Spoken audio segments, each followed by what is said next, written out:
आप देख रहे हैं इंडिया टाउन न्यूज, भारत की बात। नमस्कार, स्वागत है आपका इंडिया टाउन न्यूज के खास बुलेटिन खबरें राजनांदगांव में। मैं हूं आपके साथ रंजना राज। बुलेटिन की शुरुआत करने से पहले एक नजर आज की हेडलाइंस पर। राजनांदगांव में मरीजों के लिए खुशखबरी, मेडिकल कॉलेज में लगेगी नई सिटी स्कैन मशीन, अब मरीजों को मिलेगा किफायती इलाज।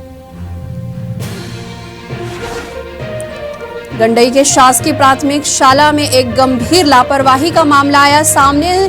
क्लास में बच्चों को किया गया बंद, शिक्षकों की मनमानी से ग्रामीणों में आक्रोश। राजनांदगांव में मनाया गया चिकित्सक दिवस, विधानसभा अध्यक्ष डॉक्टर रमन सिंह ने 165 संविदा कर्मचारियों को सौंपा नियुक्ति पत्र। राजनांदगांव में अपराध का बढ़ा ग्राफ, गली गली में नशे का बिछा जाल। कांग्रेस कार्यकर्ताओं ने राज्यपाल के नाम सौंपा ज्ञापन, कानून व्यवस्था में सुधार की गई मांग।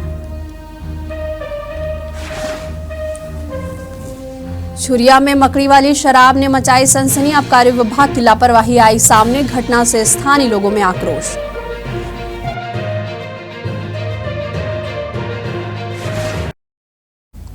हेडलाइन के बाद अब खबरें विस्तार से। चलिए खबरों की शुरुआत करते हैं। सबसे पहले एक अच्छी खबर से, जहां राजनांदगांव में चिकित्सक दिवस के अवसर पर विधानसभा अध्यक्ष डॉक्टर रमन सिंह के द्वारा स्वास्थ्य विभाग के 165 संविदा कर्मचारियों को नियुक्ति पत्र प्रदान किया गया है। बता दें कि ये कर्मचारी पहले संविदा के आधार पर काम कर रहे थे, जिन्हें अब स्थायी रूप से नियुक्त किया गया है। आपको यह भी बता दें कि राजनांदगांव छत्तीसगढ़ प्रदेश का पहला जिला बना है जहां एक साथ इतने संविदा कर्मचारियों को नियुक्ति पत्र प्रदान किए गए हैं। इससे स्वास्थ्य विभाग को मजबूती मिलेगी और मरीजों को बेहतर सेवाएं उपलब्ध हो सकेगी। इस अवसर पर विधानसभा अध्यक्ष डॉक्टर रमन सिंह ने कहा कि राज्य सरकार संविदा कर्मचारियों के हक और उनके सेवा को महत्व देती है। आज की नियुक्ति से कर्मचारियों को नई ऊर्जा मिलेगी, वे समर्पण के साथ काम करेंगे। सूचना का पास जो है कि लठी परमिशन रद्द हो गया, सारी प्रक्रिया रुक गई है। अब बीच में कुछ लोग अपना इंटरेस्ट दिखाते रहते हैं, तो उनसे सावधान रहना चाहिए लोगों को। उनकी कोई क्षमता नहीं है कि उसको शुरू और बंद कर सके। इसलिए पूरी बेहतर तरीके से छत्तीसगढ़ में और राजनांदगांव का विकास हो, तो उस पर ध्यान दिया जाएगा। इन बातों को जिस प्रकार का विषय आता है, तो मुझे लगता है कि ये सभी राजनीतिक दल में इस प्रकार के प्राणी पाए जाते हैं।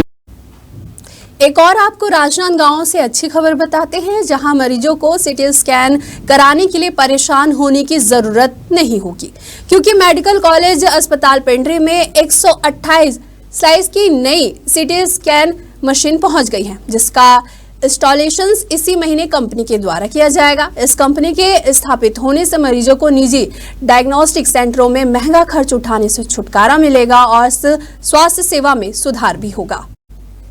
अस्पताल प्रबंधन ने मशीन के लिए जगह का चिन्हांकन कर लिया है, जहां कंस्ट्रक्शन और बिजली कनेक्शन के काम तेजी से चल रहा है। वहीं मेडिकल कॉलेज अस्पताल ने मशीन इंस्टॉल करने वाली कंपनी से अनुबंध किया है। कंपनी के लिए प्रशिक्षित टेक्नीशियनों के द्वारा अगले 2 साल तक मशीन का संचालन किया जाएगा। तकनीकी स्टाफ की भर्ती प्रक्रिया लंबी होने के कारण यह व्यवस्था की गई है। इसके बाद अस्पताल खुद ही टेक्नीशियनों की भर्ती करेगा। आपको बता दें कि राजनांदगांव जिला अस्पताल में पहले सिटी स्कैन मशीन उपलब्ध थी, लेकिन पिछले वर्ष हुई तेज बारिश में मशीन रूम में पानी भर जाने से मशीन खराब हो गई थी। मरम्मत न हो पाने के कारण सिटी स्कैन मशीन के सुधार में लगभग 1 साल से बंद पड़ी रही। अब मेडिकल कॉलेज अस्पताल में नई मशीन लगने से मरीजों को बेहतर और किफायती सेवा मिलने की उम्मीद जागी है। हमारे यहाँ जो सिटी स्कैन मशीन लगी है 128 स्लाइस की है, और सर्वोत्तम मशीन लाने का प्रयास जो हमारे माननीय मंत्री जी, माननीय डॉक्टर रमन सिंह साहब जी, यहाँ के सांसद महोदय, इनके द्वारा किया गया, उसके उपरांत ये जो है ये बड़ी सौगात होगी राजनांदगांव न ही शहर के लिए, बल्कि आजू बाजू में जो नए जिले बने हैं, मोहला, मानपुर, आजू बाजू में खैरागढ़ और जितने भी 7-8 शहर है आजू बाजू के, उनके लिए एक बड़ी सौगात होगी। और हम चाहेंगे कि यहाँ के सभी मरीजों के लिए एक अच्छी तरह से सेवा हम आगे उपलब्ध करा देंगे। मशीनें तो लगती, लेकिन उसको चलाने वाले भी जो है हमने अनुबंध किया है। जो मशीन इंस्टॉल करने वाले हैं उनके तरफ से 2 साल के लिए जो है एक टेक्नीशियन हमको ट्रेंड वाला मिलेगा। और आज ही हम एक दो जो है हमसे जो संपर्क किए थे, आगे जो है हमारी मीटिंग्स होगी आगे, उसमें हम प्रस्ताव रखेंगे। खुशी की बात है। तो हम धन्यवाद देना चाहेंगे अपने शासन को, माननीय मंत्री जी को, रमन सिंह सर को और अभिषेक सर को, सांसद सर को, हमारे लोकल जो जनप्रतिनिधि समाज को, जिनके समाज के कम्युनिटी प्रयास से चीज हमारी संभव हो पाई है। और आज मशीन हमारे को डिलीवर हुई है और जिस एजेंसी को इंस्टॉलेशन के लिए दिया गया है और रूम को देख के जो नॉर्म्स के हिसाब से उसको स्थापित करना पड़ता है, तो नॉर्म्स के हिसाब से सिविल वर्क लोग कर रहे हैं। उन लोगों का जो टारगेट दिया गया था 15 जुलाई तक का, लेकिन थोड़ा सा सिविल वर्क में थोड़ा सा एक्स्ट्रा टाइम लगा है उनको। तो अभी हमने उनसे चर्चा की थी जो स्थापित करना है, तो जुलाई माह के अंत तक उसको हमको चालू हालत में करके हमको देंगे। और विश्व प्रसिद्ध महाबोधि महावीर बौद्ध गया को बौद्ध अनुयायियों को सौंपने और बौद्ध गया मंदिर अधिनियम को निरस्त करने की मांग को लेकर अब छत्तीसगढ़ में भी आंदोलन तेज हो गया है। इसी कड़ी में 1 जुलाई से 31 जुलाई तक राजनांदगांव जिले के कलेक्टर कार्यालय के सामने ओवरब्रिज के नीचे शांतिपूर्ण राज्य स्तरीय धरना प्रदर्शन का आयोजन किया जा रहा है। यह धरना आंदोलन all India Buddhist forum Chhattisgarh के नेतृत्व में किया जा रहा है। दरअसल बौद्ध गया स्थित महाबोधि महाविहार बौद्धों के लिए सर्वोच्च तीर्थ स्थल है, लेकिन बौद्ध गया मंदिर अधिनियम के तहत इस पवित्र स्थल का प्रबंधन आज भी पूरी तरह से बौद्ध समुदाय के हाथों में नहीं है। वहीं आंदोलनकारियों ने स्पष्ट मांग की है कि बौद्ध गया मंदिर अधिनियम को तत्काल निरस्त किया जाए और महाबोधि महाविहार का पूर्ण प्रबंधन बौद्ध समाज को सौंपा जाए, ताकि बौद्ध अनुयायी अपने पवित्र तीर्थ स्थल का संचालन स्वतंत्र रूप से कर सके। इस वक्त अभी हम राजनांदगांव के जिला कलेक्ट्रेट परिसर के सामने में ही खड़े हुए हैं, जो कि यहाँ पर देखा जा रहा है कि एक भव्य रूप से बौद्धिस्ट समाज के लोग बड़ी भारी संख्या में बड़ी भारी तादादों में यहाँ पर एक धरना प्रदर्शन का आह्वान किया गया है। और इस धरना प्रदर्शन के बारे में अगर आपको बता दी जाए तो ये धरना प्रदर्शन 1 तारीख से लेकर के 31 जुलाई तक के धरना प्रदर्शन किया जा रहा है। आखिरकार इस धरना प्रदर्शन का मकसद क्या है, क्या इनकी मांगे, वो सारी चीजों की हम बात कर लीजिए। आपके शुभ नाम? मेरा नाम बिल्कुल दम्मतब है। ये जो धरना प्रदर्शन चल रहा है जी, महाबोधि महाविहार के बारे में आपने सुना होगा। महाबोधि महाविहार वो स्थान है जहाँ सिद्धार्थ गौतम बुद्ध ने ज्ञान प्राप्त किया था, और वो स्थान दुनिया के लिए बहुत श्रद्धा का, आस्था का केंद्र है।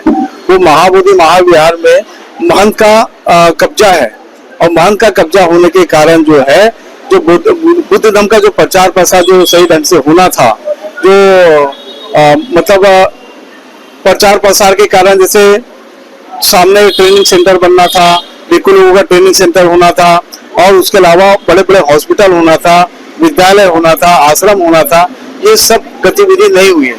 लेकिन महाबोधि महाविहार के प्रति लोगों की बहुत आस्था और श्रद्धा है।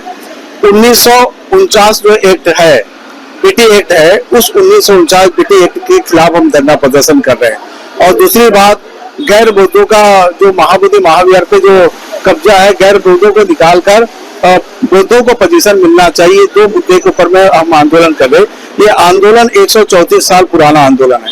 134 साल पहले अनागरिक धम्मपाल जी जो श्रीलंका से आकर उन्होंने महाबोधि महाविहार की लड़ाई लड़े थे, और वो लड़ाई लड़ने के कारण 58 साल बाद बीटी एक्ट निर्माण हुआ। और बीटी एक्ट निर्माण होने के कारण 4 बुद्धिस्ट और 4 हिंदू, ऐसा करके उस बीटी एक्ट के कारण ऐसा हुआ। लेकिन आप देखिए, कोई मस्जिद भी होगा तो मस्जिद का संचालन एक मुसलमान करते हैं, कोई गिरजाघर होगा, गिरजाघर का संचालन गिरजाघर क्रिश्चियन लोग करते हैं। सिख लोगों का अगर संचालन की बात करेंगे तो सिख लोग उसका संचालन करते हैं। हिंदू कोई मंदिर का बात होगा तो उनका संचालन वही लोग करते हैं। इसी तरीके से जो धर्म का संचालन है, देख रेख उसी जाति उसी धर्म के लोग करते हैं। लेकिन महाबोधि महाविहार में गैर बौद्धों का उसमें कब्जा है, गैर बौद्धों का उसमें हस्तक्षेप है। तो हमारी मांग है कि बीटी एक्ट 1949 की वजह से जो गैर बौद्धों को वहाँ अधिकार जो मिला है, वो अधिकार से उनको हटाया जाए और पुनः बौद्धों को अधिकार मिलना चाहिए। इसलिए बीटी एक्ट निरस्त करने के लिए हम 12 फरवरी से बुद्धगया में धरना प्रारंभ है और धरना अभी तक आकाश लामा जी के नेतृत्व में, प्रज्ञाशील बनते जी के नेतृत्व में धरना अभी तक कंटिन्यू है। पूरे देश दुनिया के लोग वो धरना में शामिल हो रहे हैं। अभी राज्य वाइज हम लोग धरना प्रारंभ कर रहे हैं। जैसे आज ही देखेंगे छत्तीसगढ़ में आज से धरना प्रारंभ है, नागपुर में होने जा रहा है और भी ऐसे अन्य क्षेत्रों में धरना प्रारंभ हो रहा है। हमारी मांग है बीटेक 1949 निरस्त किया जाए और बौद्धों को महाबोधि महाविहार का पोजीशन दिया जाए, जिससे वो पोजीशन होने की वजह से बुद्ध धर्म का सही रूप से प्रचार प्रसार होगा। अन्यथा बुद्ध धर्म को कहीं ना कहीं दबाने का प्रयास हुआ है। 1 तारीख से 31 तारीख तक के आप लोगों का जो धरना प्रदर्शन चल रहा है, क्या ये केवल राजनांदगांव में या पूरे विश्व भर में, पूरे देश भर में? पूरे ये जो धरना चल रहा है पूरे देश भर में धरना प्रदर्शन चल रहा है। जैसे हमारे छत्तीसगढ़ में 2 जगह धरना प्रदर्शन चल रहा है, एक राजनांदगांव में और कल से दुर्ग में प्रारंभ हो रहा है। और भी अन्य जिले हैं, तो अन्य जिले में भी 1 डे धरना प्रदर्शन होगा, ज्ञापन ऊपर होगा, इस तरीके से चलता रहेगा। हम अपनी मांगों के लिए अड़े हुए हैं और दूसरा हमारी कोई मांग नहीं है। तो क्या लगता है आपको कि जो काम 134 साल में नहीं हुआ वो अब हो पाएगा? हाँ, अभी आत्मविश्वास है कि धीरे धीरे करके हम चरणबाह्य लड़ाई जीत रहे। जैसे पहले था 134 साल पहले वहाँ बौद्ध भी जाकर पूजा नहीं कर सकता था, लेकिन अनागरिक धम्मपाल जी ने जो लड़ाई लड़ी, वो लड़ाई लड़ने की वजह से वो कोर्ट में बोलिए या शासन प्रशासन से बोलिए, उसके वजह से बौद्धों को पूजा करने का अधिकार मिला। फिर 58 साल बाद बीटी एक्ट बना, तो 58 साल जब बीटी एक्ट बना तो उसमें जो पहले तो हिंदू लोग थे, है ना, गैर बुद्धिस्ट लोग थे, तो बाद में बीटी एक्ट के कारण 4 बुद्धिस्ट को लिया गया। फिर उसके बाद में नागालैंड में सुरेश बनते जी के माध्यम से लड़ाई प्रारंभ हुई। तो उसमें जो डीएम जो कलेक्टर था, कलेक्टर पदेन अध्यक्ष जो हिंदू होगा वही पदेन अध्यक्ष उसका अध्यक्ष होगा, लेकिन बाद में वो चेंज होने के बाद में पदेन अध्यक्ष जो हिंदू वो शब्द को हटाकर कोई भी कलेक्टर पदेन अध्यक्ष हो सकता है, ऐसा अमेंडमेंट आया। और दूसरी बात की पहली बार बुद्धिस्ट सेक्रेटरी वहाँ प्रज्ञाशील बनते जी बने। तो धीरे धीरे चरण बाय लड़ाई में सफलता हासिल करें, इसलिए आत्मविश्वास है इस बार पूर्ण सफलता हमको मिल जाएगी। 134 साल से लड़ाई लड़ी जा रही है, धरने प्रदर्शन आंदोलन जैसे तमाम कार्यक्रम किए जा रहे हैं, मगर अब देखने का विषय तो ये होगा कि 134 साल के बाद जब 54 साल के बाद बीटी एक्ट का निर्माण हुआ और उसके बाद फिर लोगों में कुछ राहत मिली, अब फिर से वही धरना प्रदर्शन जारी हो चुका है। अब देखने का विषय तो ये रहेगा कि पूरे देश भर में जो बौद्धिस्टों के धरना प्रदर्शन चल रहे हैं, आखिरकार उनका निराकरण होगा या नहीं होगा, ये तो आने वाला वक्त ही बताएगा। कैमरा पर्सन अवधेश यादव के साथ India town news, Saurabh Kamlekar, Rajnandgaon. Rajnandgaon के बागेश्वर धाम मंदिर में आगामी सावन माह में आयोजित होने वाले कावड़ यात्रा की रूपरेखा तैयार करने के लिए एक महत्वपूर्ण बैठक संपन्न हुई। यह धार्मिक यात्रा इस वर्ष हरित कावड़ यात्रा ब्रह्मांड के कल्याण हेतु की थीम पर निकाली जाएगी, जिसका उद्देश्य न केवल धार्मिक आस्था का संचार करना है, बल्कि समाज को जल संरक्षण, वृक्षारोपण, प्लास्टिक मुक्त जीवन और पर्यावरण संतुलन का संदेश भी देना है। वहीं इस बैठक का आयोजन बागेश्वर धाम उत्सव भवन में किया गया, जहां आयोजकों और सेवकों ने कार्यक्रम की विस्तृत जानकारी दी। इस संबंध में पंकज गुप्ता ने बताया कि बीते 4 वर्षों से यह यात्रा शिव भक्तों के द्वारा संयुक्त रूप से निकाली जा रही है। इस बार 14 जुलाई, 21 जुलाई, 28 जुलाई और 4 अगस्त को आयोजित होगी। इसके साथ ही बैठक में यह तय किया गया कि प्लास्टिक का उपयोग नहीं किया जाएगा और अधिक से अधिक वृक्षारोपण किया जाएगा। वक्त हो चुका है एक छोटे से ब्रेक का, खबरें और भी है, बने रहिए इंडिया टाउन न्यूज के साथ। अब खबर आपकी उंगलियों पर, हर खबर पर हमारा नजरिया। इंडिया टाउन न्यूज, भारत की बात। ब्रेक के बाद आप सभी का स्वागत है। चलिए बढ़ते अगली खबर की ओर। राजनांदगांव शहर में बढ़ते अपराध और कानून व्यवस्था की गिरती स्थिति को लेकर आम जनता में भय और आक्रोश का माहौल बन गया है। आए दिन चाकूबाजी, मारपीट, शराबखोरी और नशाखोरी की घटनाएं सामने आ रही है। स्थिति इतनी गंभीर हो गई है कि अब खुले आम सड़कों और गलियों में चाकू चलाए जा रहे हैं और शराब माफियाओं का आतंक गली गली में हावी होता जा रहा है। इस गंभीर मुद्दे को लेकर शहर कांग्रेस ने एक प्रतिनिधि मंडल के साथ महामहिम राज्यपाल के नाम एक ज्ञापन सौंपा है। कांग्रेस नेताओं ने ज्ञापन के माध्यम से मांग की है कि राजनांदगांव में कानून व्यवस्था को सख्ती से लागू किया जाए, असामाजिक तत्वों पर कड़ी कार्रवाई हो और नशे के बढ़ते जाल को तोड़ने के लिए विशेष अभियान चलाया जाए। कोलीवाड़ तरफ अभी एक युवक ने शराब पी के नशे में हत्या कर दी।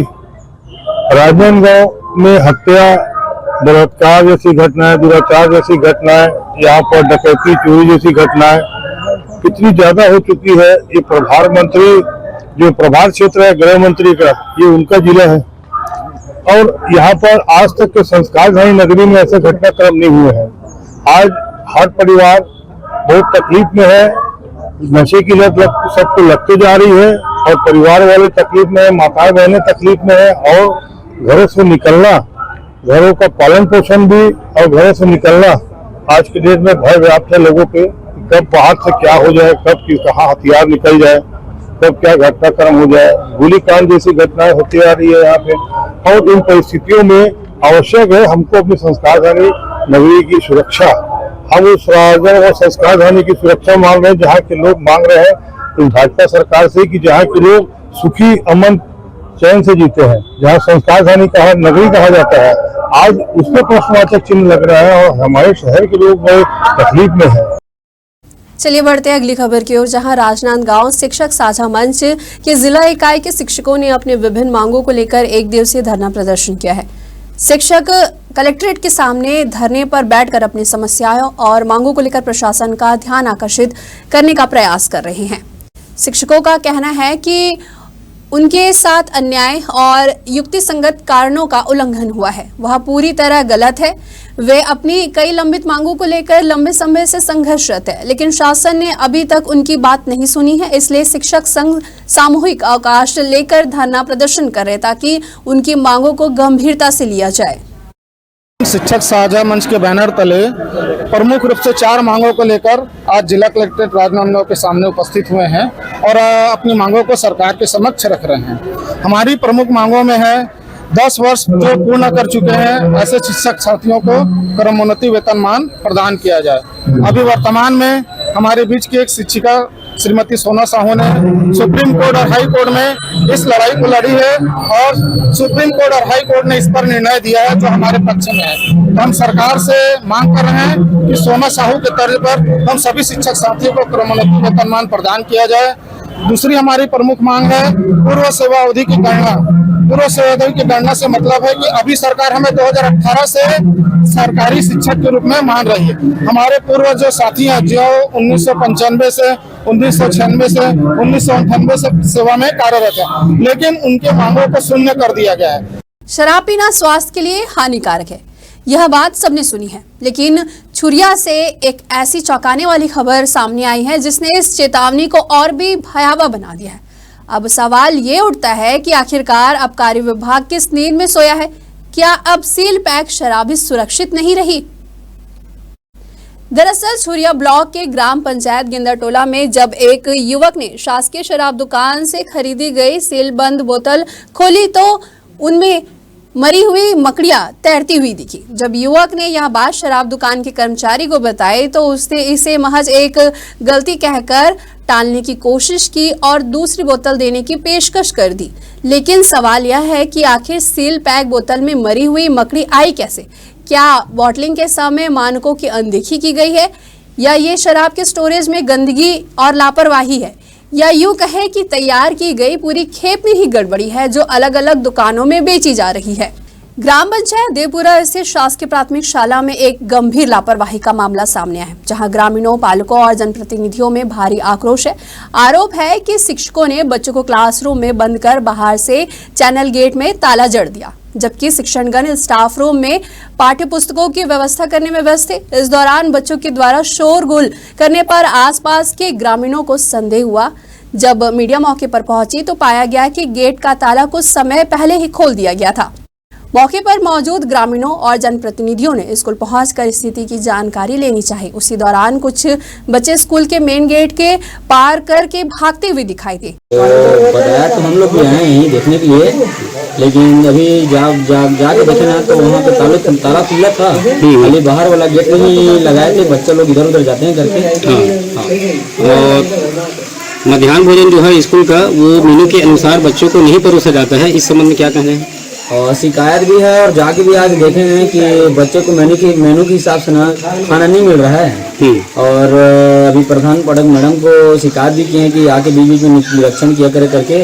और अपना शाला समिति का ये सदस्य उसको भी बोले हैं कि आके भाई आप हफ्ते 15 में आके यहाँ निरीक्षण करो और आके खा के भी देखो खाना को, और बच्चे को पूर्ण आहार वाला ही खाना मिले, ऐसा मेरा भी कहना है और मिलना भी चाहिए। ये बढ़ते अगली खबर की ओर, जहां बहुजन समाज पार्टी के पूर्व जिला अध्यक्ष और कर्तव्य न्याय भागीदारी आंदोलन के संयोजक शिवशंकर गौर ने एक नई राजनीतिक पार्टी का गठन कर संवैधानिक अधिकारों की प्राप्ति के लिए नए दौर की शुरुआत की घोषणा की है।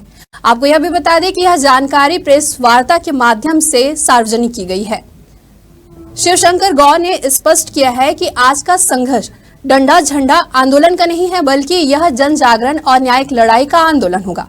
उनका कहना है कि पार्टी का उद्देश्य संवैधानिक अधिकारों की लड़ाई को तेज करना और समाज के वंचित वर्गों को न्याय दिलाना है। उन्होंने कहा है कि नई पार्टी जनहित और संवैधानिक मूल्यों के संरक्षण के लिए कार्य करेगी और लोकतांत्रिक तरीके से लोगों के अधिकारों की प्राप्ति के लिए संघर्षरत रहेगी।